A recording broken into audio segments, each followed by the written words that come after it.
Let's look at the difference quotient. The difference quotient defines the slope between two arbitrary points on a curve and is given by the formula f of x plus h minus f of x over h.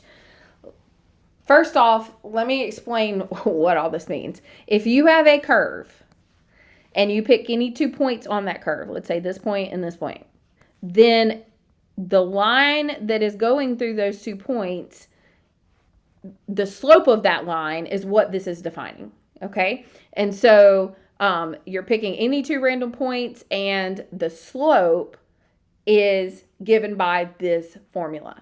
The other thing is, for my class anyway, you don't have to memorize this formula. I'm going to give it to you, but you do need to know how to use it.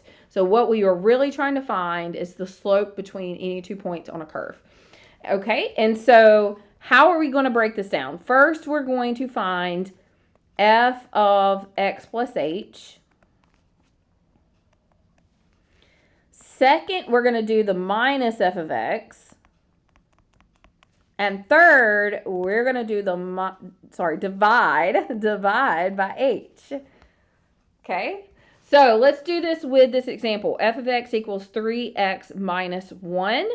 First, step 1, we need to find f of x plus h. So this will be, think about this. Don't let this h confuse you. If I said f of 2, this means take 2 and plug it in. If I say f of x plus h, this means take x plus h and plug it in. So nothing has really changed. This is almost like a function composition. We're looking at f of x, 3x minus 1. Wherever the x is, we're putting parentheses, and what we're putting in those parentheses is x plus h, okay? I want you to treat the h for now kind of like a variable, okay? So distributing this gives me 3x plus 3h minus 1. That was step 1. Step 2 is to go from here and do the minus f of x. So we're going to do minus f of x. Well, f of x is this whole 3x minus 1, and I'm not doing minus just the first term, I'm doing minus both of them. So when we plug this in, we have to put parentheses around it. Minus 3x minus 1. Okay, so what does that minus in front mean? That basically means we need to distribute. So we're going to have 3x plus 3h minus 1 minus 3x, and then a negative and a negative is going to be positive 1. Now, before you go any further and go to step 3, you need to simplify this. And at this point, when we add like terms, something cool should happen. You should be able to cancel.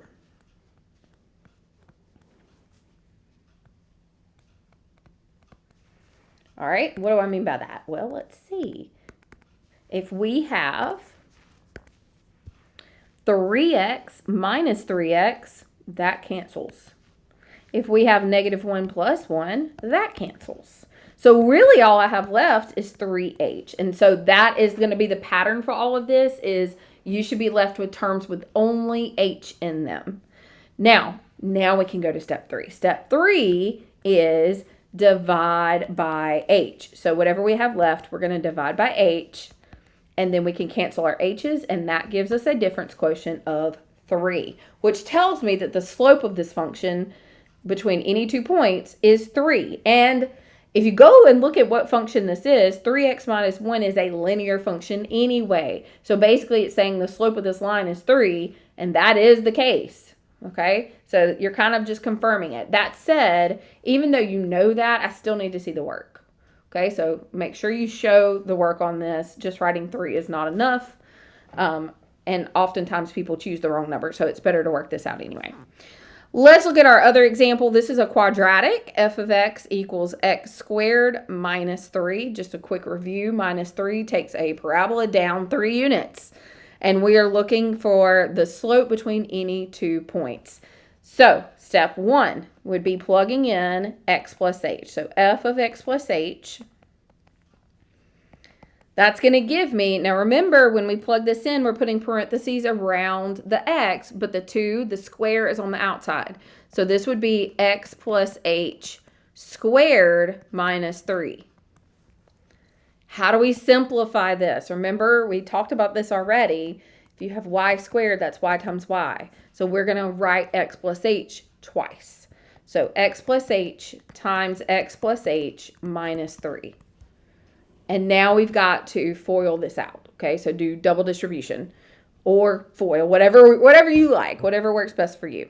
So x times x is x squared. X times h is xh. Plus h times x. Hx is the same thing as xh. Order doesn't matter when you're multiplying. So we're going to write this as xh as well. And then h times h is h squared and bring down the minus 3.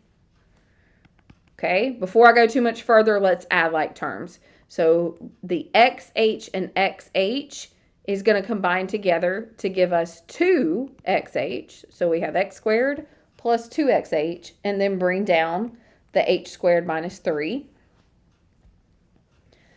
And we have the step 1. So all of that was step 1. We now have that done. Let's move to step 2. So step 2 says subtract the function. So what is our function here? Our function is, go back to our f of x, it's x squared minus 3. So we're going to say minus parentheses x squared minus 3. And then we need to take another step and distribute that negative. That would give us x squared plus 2xh plus h squared. I'm just copying all this part down. Minus 3 minus x squared plus 3. And again, at this point, you should be able to cancel. If you don't cancel anything, then you did something wrong, and likely it's probably this distributing a negative. Okay, so let's see. X squared and minus x squared cancels. Negative 3 plus 3 cancels. And that just leaves us with 2xh plus h squared. Now we can move to step 3 where we are dividing by h. And I would recommend dividing each term by h, not the whole thing. That helps you simplify. So we're going to divide this term by h and this term by h. And then simplifying that, these h's cancel and you get 2x plus h squared divided by h. That's the same thing as x squared divided by x.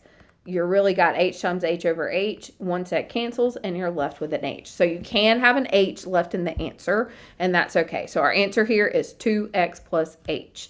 Now I do want to say really quickly, if you are going on to take a calculus class, you will absolutely see this. This is the algebra part of calculus. Calculus will add one more concept on top of this to get to something called derivative, okay? So this is super important if you are going into a major that requires any type of calculus in your degree plan.